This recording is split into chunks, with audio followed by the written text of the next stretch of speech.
I think a hacked U.S. election could tip the balance to one candidate or another. Over the last few months, hacking and politics have become a dangerous combination, with the DNC and Clinton campaign getting hacked. We're here in Las Vegas for Black Hat. It's a conference where the best hackers in the world get together to talk security. Now, while there's no indication that the voting process has ever been hacked, we decided to ask some of the hackers here if it were even possible. You guys were pulled in to help the DNC figure out whether or not they'd been hacked.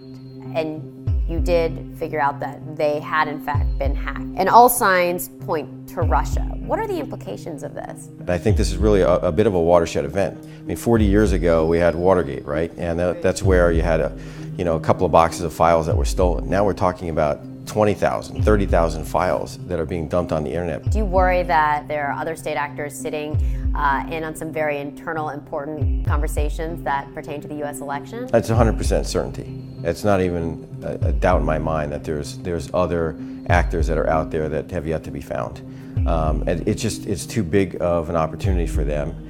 It's too easy to get in. But it goes beyond the campaigns being vulnerable. What about the actual machines we use to vote? A security firm called Symantec actually purchased a couple electronic voting machines on eBay to see how secure they really are. Now, you have to remember that there are a ton of different types of voting machines out there, and each U.S. county uses what they feel works, including electronic and optical scanning devices, and about 75% of the country still makes their choice on plain old paper.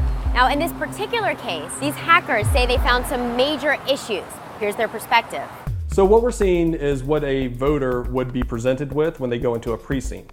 So when you get your voter identification card, which is a smart card, and you would insert it into the machine, and then go ahead and start your voting process. With the smart cards running small little computer systems on there, a device as tiny as this can be used to manipulate the smart card to allow you to vote multiple times. So the idea behind this is anyone who's able to kind of get their hands on the cards that are going to be used, if they have the technical skills, they could essentially build what you've just built, which allowed them to go cast their vote as many times as possible. And I can probably put about 400 votes in myself in less than a couple minutes, and the poll workers would be none the wiser. Take us through what happens after you submit your vote. What are other ways that this could be vulnerable? These devices have to communicate with some sort of database system. We don't know what the transport network looks like between this machine and the actual database server. So anywhere along that path, if a hacker was to have something installed, then the communications could be intercepted. Given all this research, what would you say is safer, electronic voting or voting on paper? Well, I can tell you this year I will be voting via paper with a mail-in ballot. As someone who is kind of knee-deep in the vulnerabilities, he always sees like the worst could happen. What keeps you up at night? A compromised election. Now, Varner says he doesn't believe we're that close to a compromised election yet, but he does want to raise awareness of these types of vulnerabilities.